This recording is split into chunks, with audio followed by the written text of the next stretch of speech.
Градскиот трговски центар во Штип со години, наместо да биде лика и прилика за убавина, тој е приказна за лоша екологија. Се прават напори трговскиот да се разубави, обнови, догради и реновира, и тоа е за огромна почит, но таму во фоајето кај скалите, грдите слики се уште доминираат, отпадоци колку сакаш, но и физиолошки фекалии. И кога станува збор за градскиот трговски центар во Штип, горлива лоша еколошка слика.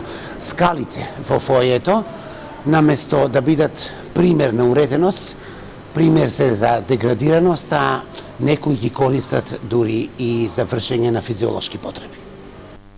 Граѓаните минуваат низ скалите во трговскиот и со право коментираат: се инвестира во трговскиот, но сакаме и еколошки ред. Време, газди градот, а не можат ово да го решат. Па не е среда ноќ. Да. Треба да се пресреди малку. И додека трговскиот центар во Штип конечно се догради и реновира, во секој случај лошата екологија овде не треба да стои. Наред се одговорните институции да го решат проблемот.